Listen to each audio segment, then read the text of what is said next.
ओम नमो भगवते वासुदेवाय।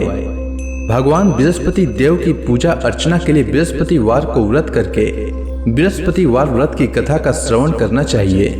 बृहस्पतिवार का व्रत करने और व्रत कथा सुनने से स्त्री पुरुषों की सभी मनोकामनाएं पूरी होती है। इस व्रत से धन संपत्ति की प्राप्ति होती है, निसंतानों को पुत्र प्राप्ति होती है, परिवार में सुख शांति बनी रहती है, सभी आनंद पूर्वक रहते हैं। अब आइए सुनते हैं बृहस्पतिवार व्रत कथा। प्राचीन समय की बात है। भारत में एक राजा राज्य करता था। वह बड़ा प्रतापी तथा दानी था। वह नित्य प्रति मंदिर में भगवत दर्शन करने जाता था। वह ब्राह्मण और गुरु की सेवा किया करता था। उसके द्वार से कोई भी याचक निराश होकर नहीं लौटता था। वह प्रत्येक गुरुवार को व्रत रखता एवं पूजन करता था। हर दिन गरीबों की सहायता करता था। परंतु यह सब बातें उसकी रानी को अच्छी नहीं लगती थी। वह न तो व्रत करती और न किसी को एक भी पैसा दान में देती थी। वह राजा से भी ऐसा करने को मना किया करती थी। एक समय की बात है। राजा शिकार खेलने वन को चले गए। घर पर रानी और दासी थी।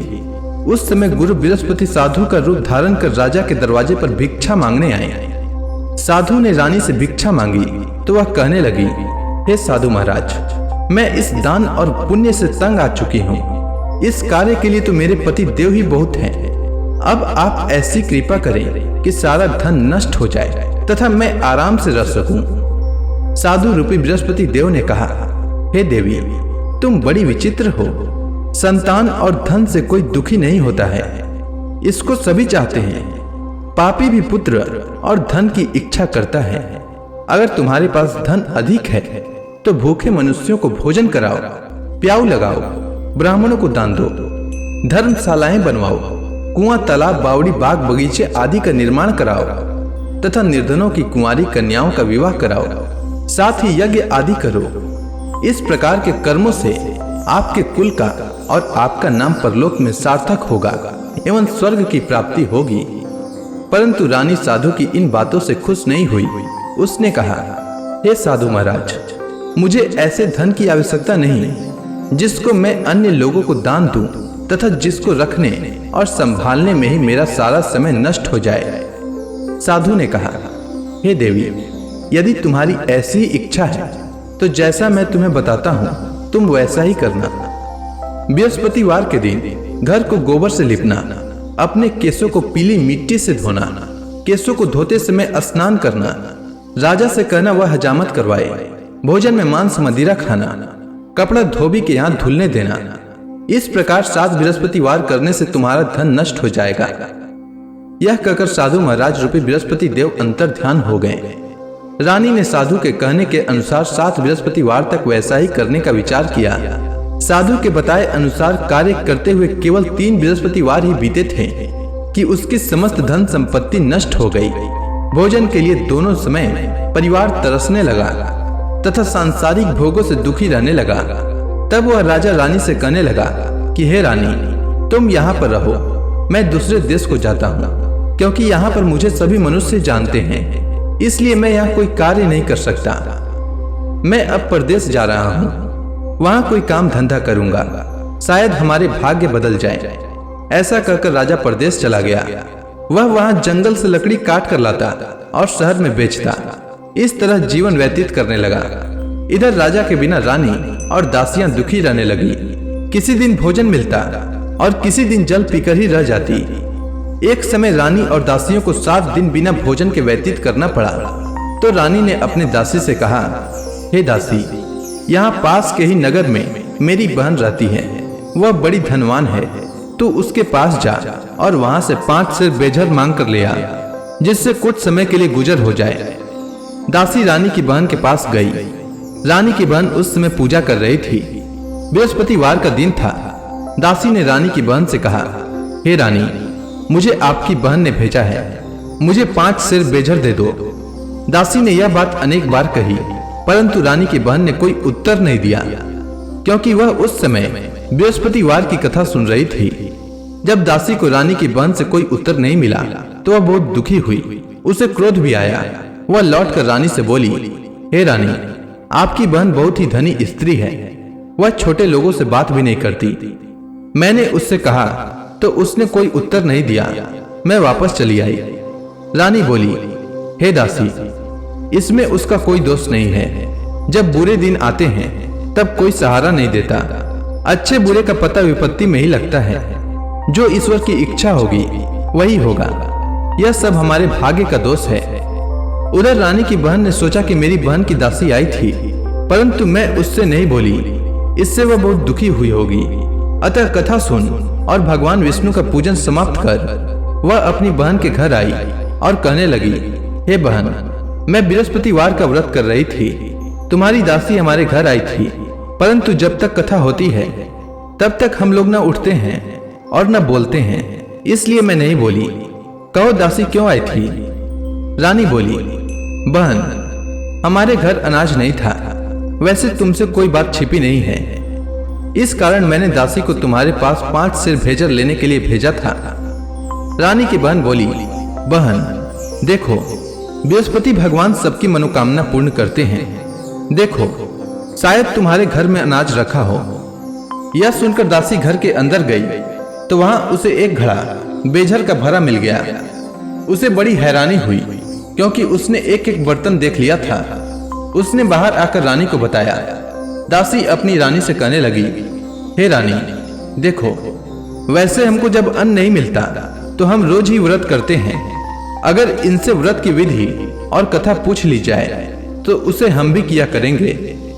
दासी के कहने पर रानी ने अपनी बहन से बृहस्पतिवार व्रत के बारे में पूछा। उसकी बहन ने बताया, हे रानी बहन, बृहस्पतिवार को सूर्योदय से पूर्व उठकर स्नान करके बृहस्पतिवार का व्रत करना चाहिए, लेकिन उस दिन सिर नहीं धोना चाहिए। बृहस्पतिवार के व्रत में चने की दाल और मुनक्का से विष्णु भगवान का केले के वृक्ष की जड़ में पूजन करें तथा दीपक जलाएं। उस दिन एक ही समय भोजन करें। भोजन पीले खाद्य पदार्थ का करें तथा कथा सुने। इस प्रकार करने से गुरु भगवान प्रसन्न होते हैं, अन्न पुत्र धन देते हैं, मनोकामना पूर्ण करते हैं। व्रत और पूजन की विधि बताकर रानी की बहन अपने घर लौट गई। रानी और दासी दोनों ने निश्चय किया कि बृहस्पति देव भगवान का पूजन जरूर करेंगे। 7 दिन बाद जब बृहस्पतिवार आया तो उन्होंने व्रत रखा। घुड़साल में जाकर चना और गुड़ बीन लाई तथा उसी दाल से केले की जड़ तथा विष्णु भगवान का पूजन किया। अब भोजन पीला कहाँ से आए? दोनों बड़ी दुखी हुई, परंतु उन्होंने व्रत किया था, इस कारण बृहस्पति देव भगवान प्रसन्न थे। एक साधारण व्यक्ति के रूप में वे 2 थालों में सुंदर पीला भोजन लेकर आए और दासी को देकर बोले, हे दासी, यह भोजन तुम्हारे और रानी के लिए है, तुम दोनों करना। दासी भोजन पाकर बड़ी प्रसन्न हुई और रानी से बोली, रानी जी, भोजन कर लो। रानी को भोजन आने के बारे में कुछ पता नहीं था, इसलिए वह दासी से बोली, जा तू ही भोजन कर, क्योंकि तू हमारी व्यर्थ में हंसी उड़ाती है। दासी बोली, एक व्यक्ति भोजन दे गया है। रानी कहने लगी, वह भोजन तेरे लिए दे गया है, तू ही भोजन कर। दासी ने कहा, वह व्यक्ति हम दोनों के लिए 2 थालों में भोजन दे गया है, इसलिए मैं और आप दोनों ही साथ साथ भोजन करेंगी। दोनों ने गुरु भगवान को नमस्कार कर भोजन प्रारंभ किया। उसके बाद से वे प्रत्येक बृहस्पतिवार को गुरु भगवान का व्रत और पूजन करने लगी। बृहस्पति भगवान की कृपा से उनके पास धन हो गया, परंतु रानी फिर से पहले की ही तरह आलस्य करने लगी। तब दासी बोली, देखो रानी, तुम पहले भी इस प्रकार आलस्य करती थी। तुम्हें धन के रखने में कष्ट होता था, इस कारण सभी धन नष्ट हो गया। अब गुरु भगवान की कृपा से धन मिला है तो फिर तुम्हें आलस्य होता है। बड़ी मुसीबतों के बाद हमने यह धन पाया है, इसलिए हमें दान पुण्य करना चाहिए। तुम भूखे मनुष्यों को भोजन कराओ, प्याऊ लगवाओ, ब्राह्मणों को दान दो, कुआं तालाब बावड़ी आदि का निर्माण कराओ, मंदिर पाठशाला बनवाकर दान दो, कुंवारी कन्याओं का विवाह करवाओ। धन को शुभ कार्यों में खर्च करो, जिससे तुम्हारे कुल का यश बढ़े तथा स्वर्ग प्राप्त हो और पितृ प्रसन्न हो। दासी की बात मानकर रानी ने इसी प्रकार के कर्म करने प्रारंभ किए, जिससे उनका काफी यश फैलने लगा। एक दिन रानी और दासी आपस में विचार करने लगी कि न जाने राजा किस दशा में होंगे, उनकी कोई खोज खबर नहीं है। गुरु भगवान से उन्होंने प्रार्थना की और भगवान ने रात्रि में राजा को स्वप्न में कहा, हे राजा, उठ, तेरी रानी तुझको याद करती है, अब अपने देश को लौट जा। राजा प्रातः काल उठकर जंगल से लकड़ियां काट कर लाने के लिए जंगल की ओर चल पड़ा। जंगल से गुजरते ही वह सोचने लगा, रानी की गलती से उसे कितने दुख भोगने पड़े। राजपाट छोड़कर उसे जंगल में आकर रहना पड़ा। जंगल से लकड़ियां काटकर उन्हें बेचकर गुजारा करना पड़ा। उसी समय उस जंगल में बृहस्पति देव एक साधु का रूप धारण कर आए और राजा के पास आकर बोले, हे लकड़हारे, तुम इस सुनसान जंगल में किस चिंता में बैठे हो, मुझे बतलाओ। यह सुनकर राजा के नेत्रों में जल भर आया और साधु की वंदना कर बोले, हे प्रभु, आप सब कुछ जानने वाले हैं। इतना कहकर राजा ने साधु को अपनी संपूर्ण कहानी सुना दी।